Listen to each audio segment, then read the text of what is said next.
Hi friends, मैं रामचरण प्रजापति आपका अपना दोस्त अपने यूट्यूब चैनल राम टेक्निकल पे आपका स्वागत करता हूं। आज हम बात करेंगे ईओटी क्रेन के बारे में, इलेक्ट्रिक ऑपरेटिंग रिवल्स।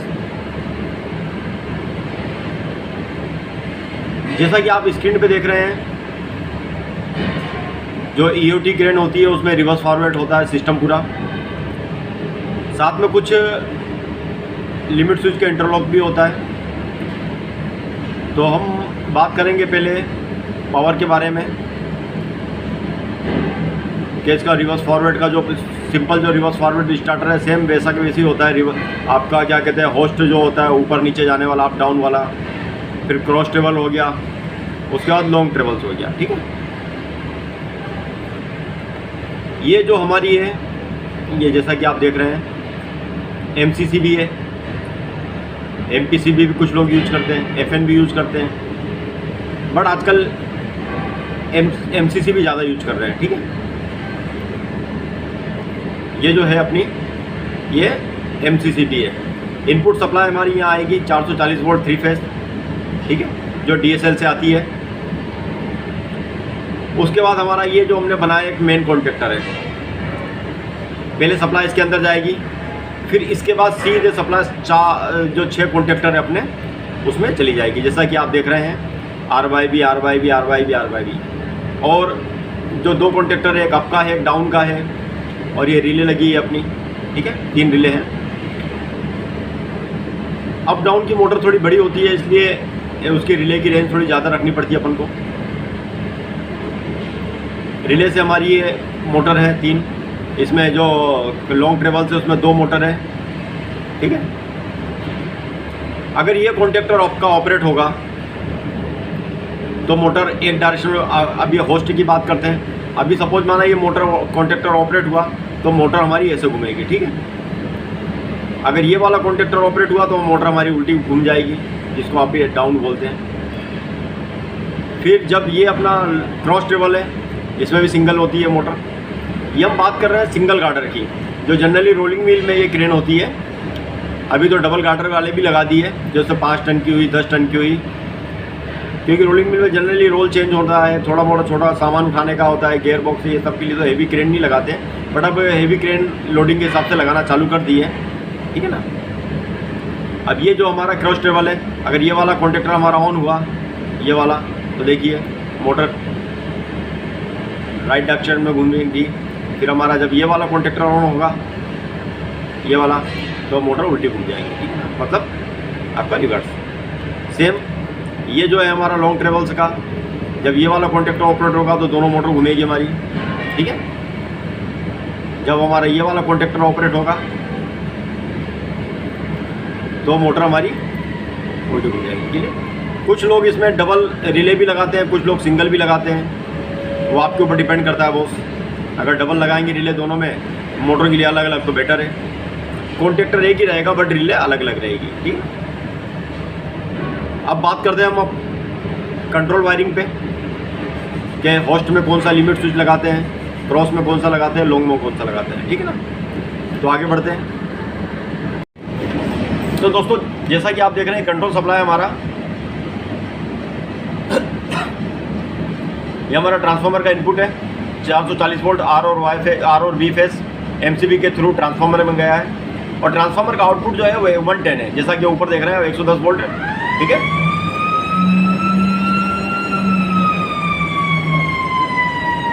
अभी 110 वोल्ट जो है हमारा, ये हमारा एमसीबी में आ रहा है। एमसीबी से एक हमने न्यूट्रल जो है सीधे सारे कॉन्टेक्टर के कॉइल में कॉमन कर दिया है, जो ब्लैक कलर का वायर है, जैसा कि आप देख रहे हैं। ये हमारा फेस वायर है। फेस वायर हमने सबसे पहले कहाँ गया, हमारा इमरजेंसी में। ये जो मेन कॉन्टेक्टर है, मैंने से डबल इंटरलॉक लिया है। पहला तो हम जब मेन कॉन्टेक्टर ऑन करेंगे तो क्या होगा कि सप्लाई हमारा आगे जाएगा सारे कॉन्टेक्टर में। ठीक है, सेकंड चीज़, ये तो पावर गया हमारा। अब जब ये ऑन होगा हमारा, तो कंट्रोल भी इसी के थ्रू आगे जाएगा।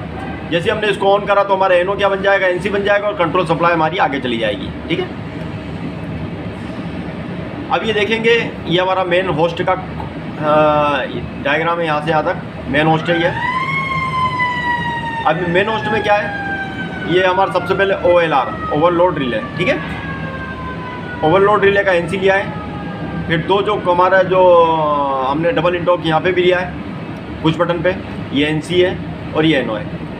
अगर हम इसको प्रेस करेंगे पुश बटन डाउन को, इसको प्रेस करेंगे तो ये हमारा ओपन हो जाएगा, ठीक है, आगे तक सप्लाई जाना ही नहीं है। सेम जैसा कि आप लोग तो जानते हैं इसके बारे में। तो हमने इसको पुश करा, हमारा ये जो है ये हमारा एनसी है। इस समय रोटरी लिमिट स्विच लगाएंगे हम यहाँ पर, जो हमारा ज़्यादा डाउन ना हो, तो ये इसको बोलते हैं रोटरी लिमिट स्विच, ठीक है ना, जो ड्रम के साथ लगा होता है। इसको काउंटर लिमिट स्विच भी बोलते हैं, रोटरी लिमिट स्विच बोलते हैं। ये डाउन के लिए काम करता है, आपके लिए दोनों के लिए काम करता है। तो जनरली यहाँ पर मैंने डाउन के लिए लगा रखा है। ये भी एनसी है, ज़्यादा डाउन होगा तो कट जाएगा, एनो बन जाएगा और सप्लाई जाना बंद हो जाएगी, ठीक है। इसके बाद जो गए यहाँ पर हमारा ये जो हमारा आपका कॉन्टेक्टर, ये जो आप है इस कॉन्टेक्टर का एनसी यूज करा है। इधर भी इंटरलॉक है, ठीक है ना। ये एक पहला इंटरलॉक ये है, ये वाला, ठीक है, जो हमारा इसको दूसरे को ऑपरेट ना करें। डबल हमने जो एनओ एनसी लगाए हैं।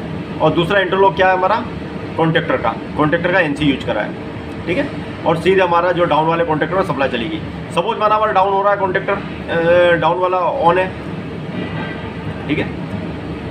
तो जब ये डाउन होगा हमारा, इसको पुश करके रखेंगे तो हमारे यहाँ सप्लाई नहीं जाएगी, ठीक है, पहली चीज़। दूसरी चीज़, जब ये हमारा ऑपरेट रहेगा तो यहाँ सप्लाई नहीं जाएगी, ठीक है, क्योंकि एनो बन जाएगा। ये जो हमारा जब कॉन्टेक्टर ऑपरेट होगा, तो कॉन्टेक्टर ऑपरेट हुआ तो इसका एनो क्या बन जाएगा, एनसी बन जाएगा, एनसी क्या बन जाएगा, एनो बन जाएगा। तो ये हमारा एनसी है जो है क्या बन जाएगा, एनो बन जाएगा, तो सप्लाई यहाँ तक नहीं जाएगा। तो डबल प्रोटेक्शन हो गया हमारा, ठीक है। और ये जो हमारा लिमिट स्विच है, सही ज़्यादा डाउन, जितना हम लिमिट पे सेट करेंगे कि इतना डाउन उससे नीचे ना हो, तो उस पर ये कट जाएगा, क्लियर। तो इसको बोलते हैं रोटरी लिमिट स्विच या काउंटर लिमिट स्विच, ठीक है। ये हमारा डाउन वाला। सेम ये अप वाला है हमारा, जब इसको प्रेस करेंगे हम तो ये हमारा ओपन हो जाएगा इस समय, ठीक है। और ये हमारा ग्रेविटी लिमिट स्विच बोलते हैं इसको, जो ऊपर जाता है, ज़्यादा ऊपर रोप के साथ लगा होता है ये। अगर ज़्यादा ऊपर गया तो लिमिट स्विच कट जाएगा, जिससे हमारा मतलब क्या कहते हैं, ड्रम जो है हमारा, और ड्रम में हुक हमारा पूरा ऊपर तक ना जाए और वो रोप टूटे ना, ठीक है। जिसको जनरली छोट भाषा में मुर्गा ही बोलते हैं, जो भी हो, ठीक है।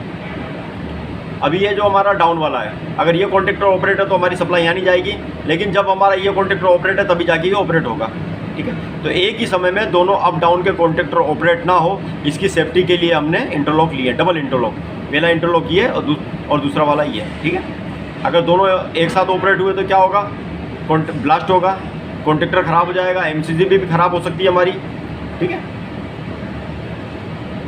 ये जो है हमारा ब्रेक का कॉन्टेक्टर है। जनरली क्या करते हैं लोग, बड़ी बड़ी क्रेनों में ब्रेक का कॉन्टेक्टर भी लगाते हैं, इसकी रिले भी लगाते हैं और इसको इंटरलॉक भी लेते हैं कि जब ये ऑपरेट होगा तो इसका एनो क्या बन जाएगा, एनसी बनेगा, और ये भी ऑपरेट हो जाएगा, तो ब्रेक हमारा ओपन हो जाएगा, ठीक है। सेम कहानी इसकी है, जब ये ऑपरेट होगा तो इसका एनो क्या बन जाएगा, एनसी बन जाएगा, एनसी बन जाएगा, तुरंत ये भी हमारा ऑपरेट हो जाएगा और ब्रेक ओपन हो जाएगा।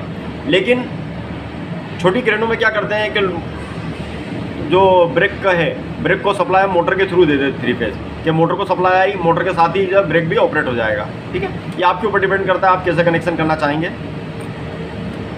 यहाँ देखेंगे आप, ये हमारा क्रॉस टेबल है, ठीक है। ये भी सेम प्रोसेस है, बस इसमें डिफरेंस इतना है कि हमने जो लिमिट स्विच लिया है, इसमें लिया ग्रेविटी लिमिट स्विच, इसमें लिया रोटरी लिमिट स्विच, हम इसमें नॉर्मल लिमिट स्विच लेंगे, ठीक है।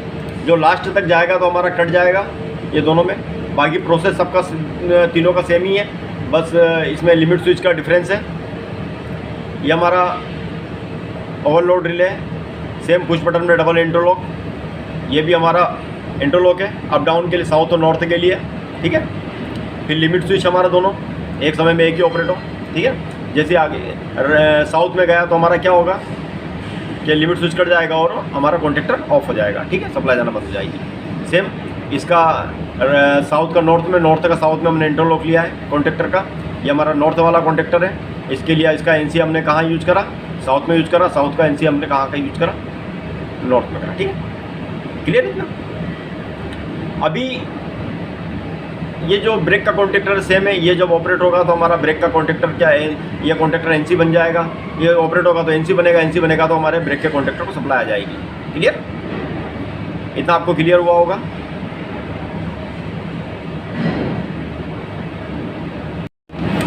इतना आपको क्लियर हुआ होगा।